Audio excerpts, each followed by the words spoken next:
இல்லாமல் வந்து டிஎன்பிஎஸ்சி போர்ட்டலில் வெப்சைட்டில் கொடுக்குற இதை படிக்கிறது அப்படி சொல்லி கரண்ட் அஃபேர்ஸ் நம்ம வந்து பல்வேறு விதத்தில் நம்ம படிச்சிட்டோம்.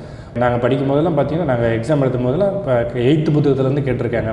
நம்ம நினைக்கலாம் நம்ம வந்து டெப்டி கலெக்டர் ஆக போகிறோம், டிஎஸ்பி ஆக போகிறோம், வேறு இப்போ நல்ல போஸ்டிங் போக போகிறோம் அப்படின்னு நம்ம நினைக்கும் போது இதுக்கு வேறு எங்கேருந்து தான் கேட்க போகிறாங்க அப்படின்னு சொல்லிட்டு நம்ம நினைப்போம். அந்த ஒரு நினைப்பே நம்மளை வந்து இது பண்ணிடும். குரூப் 4 ஃபஸ்ட்டு எழுதின குரூப் 4 நான் ஃபெயில் ஆகிட்டேன், விஏஓ ஃபெயில் ஆகிட்டேன். அடுத்து தான் குரூப் 2 3வது எக்ஸாம் தான் நான் பாஸ் பண்ணுறேன். அப்போ மொதல் 2 தேர்வுலேயுமே வந்து நான் தோல்வி அடைஞ்சிட்டேன். இப்போ என்ன மிஸ்டேக் பண்ணுறேன் அப்படின்னு சொல்லிட்டு பார்க்கும்போது பார்த்தீங்கன்னா ஆனால் முதல்ல செய்ய வேண்டிய வேலை எதுன்னு கேட்டால் இதுதான். ஃபஸ்ட்டு வெளியில் இருக்கிற புத்தகத்தை படிச்சுட்டு ஸ்கூல் புத்தகத்தை படிக்கலாமா, இல்லை ஸ்கூல் புத்தகத்தை படிச்சுட்டு வெளியில் இருக்கிற புத்தகத்தை படிக்கலாமான்னு கேட்டிங்கன்னா, யூத் பேப்பரின் இனிய வணக்கம். மறக்காமல் சப்ஸ்கிரைப் பண்ணுங்கள், பக்கத்தில் இருக்க பெல் ஐகானை கிளிக் பண்ணுங்கள். தேங்க்யூ. வணக்கம், என்னுடைய பெயர் சத்யராஜ். நான் 2019ஆம் ஆண்டு நடைபெற்ற குரூப் 1 தேர்வில் தேர்ச்சி பெற்று டிஎன்பிஎஸ்சி எக்ஸாமில் வந்து ஒரு எக்ஸாம் கூட என்னால் கிளியர் பண்ண முடியல அப்படின்னு சொல்லி சில பேர் வந்து சொல்லி கேள்விப்பட்டிருக்கேன்.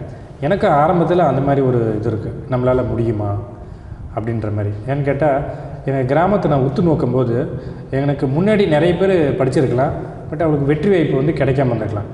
அப்போ நான் மனசில் நினச்ச ஒரே விஷயம், அவங்க என்ன மிஸ்டேக் பண்ணியிருப்பாங்களோ அந்த மிஸ்டேக் மட்டும் நான் பண்ணக்கூடாதுன்னு மட்டும் இருந்தேன்.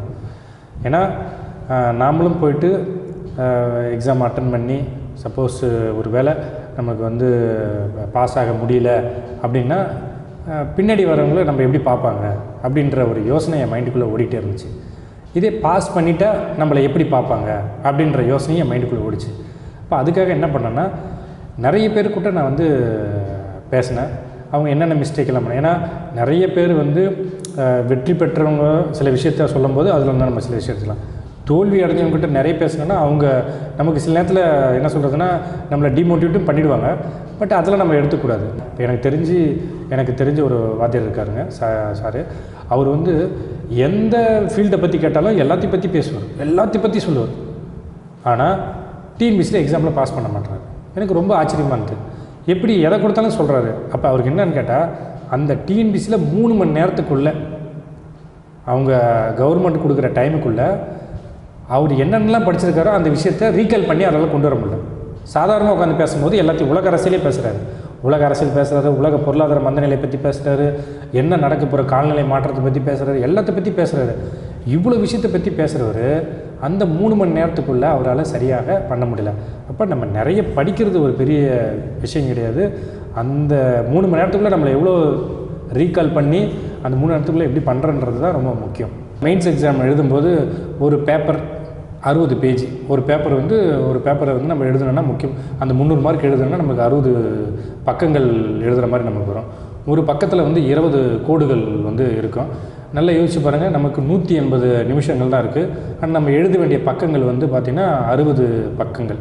அப்போ கிட்டத்தட்ட நீங்கள் அதை 180 நிமிஷம் 60 பக்கங்கள் யோசிச்சு பாருங்கள்.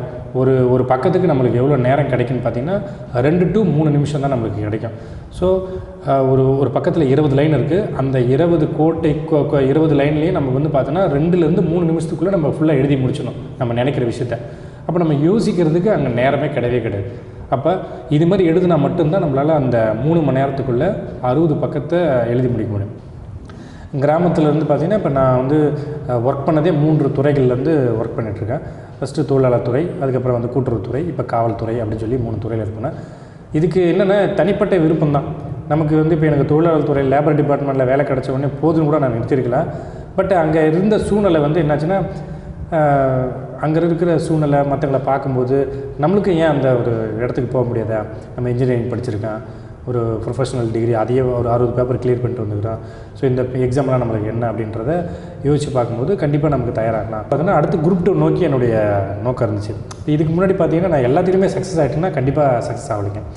குரூப் 4 ஃபஸ்ட்டு எழுதின குரூப் 4 நான் ஃபெயில் ஆகிட்டேன், விஏஓ ஃபெயில் ஆகிட்டேன். அடுத்து தான் குரூப் 2 3வது எக்ஸாம் தான் நான் பாஸ் பண்ணுறேன். அப்போ மொதல் 2 தேர்வுலேயுமே வந்து நான் தோல்வி அடைஞ்சிட்டேன். இப்போ என்ன மிஸ்டேக் பண்ணுறேன் அப்படின்னு சொல்லிட்டு பார்க்கும்போது பார்த்திங்கன்னா, முழுசாக சிலபஸை கம்ப்ளீட் பண்ண முடியல. அவங்க கொடுத்த நேரத்தில் சிலபஸை கம்ப்ளீட் பண்ண முடியல. சில நேரத்தில் அதிகமான வெயிட்டேஜ் உள்ள சப்ஜெக்டை வந்து தொடாமல் கம்மியான மார்க்கு கேட்குற சப்ஜெக்டை வந்து தொடுறது. இப்போ நம்ம அந்த 2012-13 வாக்கில் படிக்கும்போது பார்த்திங்கன்னா ஒரு பாலிட்டி, ஹிஸ்ட்ரி, ஜாகிரஃபி இதுக்கெல்லாம் பார்த்திங்கன்னா இந்த ஜென்ரல் ஸ்டடீஸ்னு சொல்கிற ஜிஎஸ்ன்னு சொல்லக்கூடிய பேப்பரில் பார்த்திங்கன்னா மார்க் அதிகமாக கேட்பாங்க. பட் நம்ம அதெல்லாம் ஒரு பெருசாக எடுத்துக்காமல் நமக்கு என்ன வருதோ, எனக்கு வந்து சயின்ஸ் நல்லா வருது, அப்போ நான் சயின்ஸை வந்து நல்லா படிக்கிறது, பாலிட்டி தெரியலையே பாலிட்டி விட்டுறது. இப்போ நான் என்னுடைய வசதிக்காகவே நான் பண்ணிகிட்டு இருந்தேன். ஒரு 10 கொஷின் வந்து பாலிட்டிலேருந்து கேட்குறாங்கன்னா எனக்கு அது மேலே நாட்டலைன்னா நான் அதை பற்றி பெருசாக எடுத்துக்குது. அப்போ 200க்கு 190 கொஷின் எனக்கு தெரியும், 210 கொஷின் தெரியாதுங்க. அந்த மாதிரி எனக்கு எது ரொம்ப தெரிஞ்ச சப்ஜெக்டோ பழக்கப்பட்ட சப்ஜெக்டோ நான் எதில் கொஞ்சம் ஃபெமிலியராக இருக்கணும் அதை மட்டுமே திரும்ப திரும்ப படித்தது வந்து என்னுடைய அந்த முதல் 2 தேர்வுக்கு வந்து பெரிய ஒரு தோல்வியாக நான் பார்த்தேன். ஸோ அடுத்த தேர்வில் வந்து இந்த மாதிரி தப்புக்கெல்லாம் பண்ணக்கூடாது அப்படின்னு சொல்லி பார்த்தேன். அப்போ அடுத்த தேர்வுக்கு நான் படிக்கும்போது ஃபஸ்ட்டு என்ன பண்ணேன்னா சிலபஸை மறுபடியும் முதலேருந்து டிஎன்பிசி கொடுத்துருக்க சிலபஸை முதல்ல எடுத்தேன். ஸோ ஃபஸ்ட்டு சோர்ஸு குரூப் 1 படிக்கணும்னா நீங்கள் எனக்கு தெரிஞ்சு ஸ்கூல் புத்தகத்தை தான் நம்ம படிக்கணும். ஸ்கூல் புத்தகத்தில் இல்லாத விஷயம் அது வந்து அதிகமாக நம்மளுக்கு வந்து என்ன சொல்கிறது, அதுலேயே நம்மளுக்கு அளவு கடந்த அதிகமான விவரங்கள் வந்து தகவலும் நம்மளுக்கு வந்து அதிகமாக இருக்குது. 6லேருந்து 12வது வரைக்கும் இருக்கிற ஸ்கூல் புத்தகத்தை அப்படியே பிரித்து பாருங்கள். சப்ஜெக்ட் வைஸாக நீங்கள் பிரித்து பார்த்தீங்கன்னா உங்களுக்கு அழகாக கிடைக்கும். நீங்கள் 6லேருந்து 10வது வரைக்கும் படிக்கிற இந்த ஹிஸ்ட்ரி, ஜாகிரஃபி, அப்புறம் எக்கனாமிக்ஸு, அதுக்கப்புறம் வந்து என்ன சொல்கிறது சிவிக்ஸு, இந்தியன் கான்ஸ்டியூஷன் இப்படின்னு சொல்லக்கூடிய விஷயத்தை 11th 12th ஒவ்வொரு சப்ஜெக்டாக வச்சுருக்காங்க. இப்போ 6லேருந்து 10வது வரைக்கும் நீங்கள் படிக்கிற அந்த ஹிஸ்ட்ரியை தான் 11th 12th தனித்தனியாக பிரித்து வச்சுருப்பாங்க. இதில் என்னென்னா ஒரு விஷயத்தை பற்றி சுருக்கமாக கொடுத்துக்கிறதுல அதில் கொஞ்சம் விவரித்து கொடுத்துருப்பாங்க. அப்போ நம்மளுக்கு அதுக்கான தகவல் கிடைக்கும். ஸோ அதுமாதிரி அந்த ஒரு விஷயங்களை பார்த்துக்கணும். மேக்ஸ் பார்த்திங்கன்னா ஸ்டாட்டிஸ்டிக்ஸ் வந்து பார்த்திங்கன்னா நாங்கள் படிக்கும் போதெல்லாம் பார்த்திங்கன்னா நாங்கள் எக்ஸாம் எழுதும் போதெல்லாம் இப்போ 8th புத்தகத்துலேருந்து கேட்டிருக்காங்க.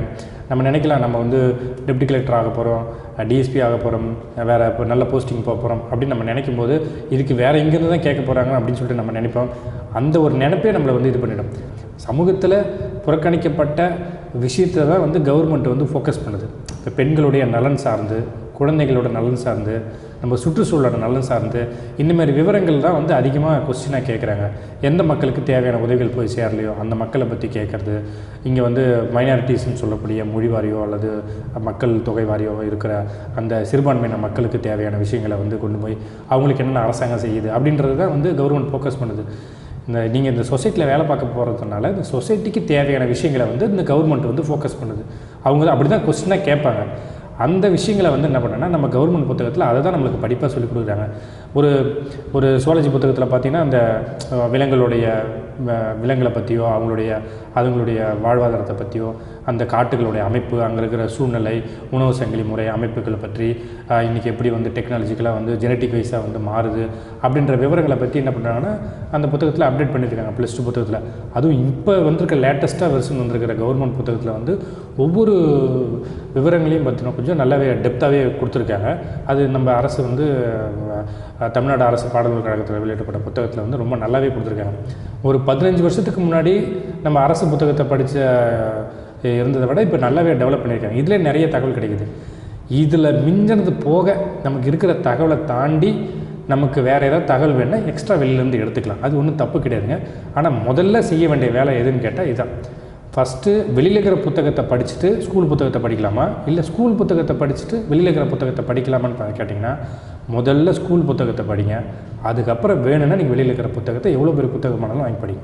கரண்ட் அஃபேர்ஸுக்கு வந்து நம்ம சொல்லக்கூடிய ஆல் இண்டியா ரேடியோவில் சொல்லக்கூடிய நியூஸை கேட்குறது, பொதிகை சேனலில் வரக்கூடிய நியூஸை கேட்குறது, அப்புறம் பேப்பர் தமிழ் ஹிந்து பேப்பர் படிக்கிறது, தினமணி பேப்பர் படிக்கிறது, இது இல்லாமல் வந்து டிஎன்பிசி போர்ட்டலில் வெப்சைட்டில் கொடுக்குற இதை படிக்கிறது அப்படி சொல்லி கரண்ட் அஃபேர்ஸ் நம்ம வந்து பல்வேறு விதத்தில் நம்ம படிச்சிட்டோம். முக்கியமாக கவர்மெண்ட் சோர்ஸ் எங்கே இருந்தாலும் நம்ம அங்கேருந்து எடுக்க ஆரம்பித்தோம். இப்போ ஏதாவது ஒரு ஸ்கீமை பற்றி படிக்கிறோன்னா சோசியல் வெல்ஃபேர் டிபார்ட்மெண்ட்டுக்குள்ளே போய்ட்டு எடுக்கிறது.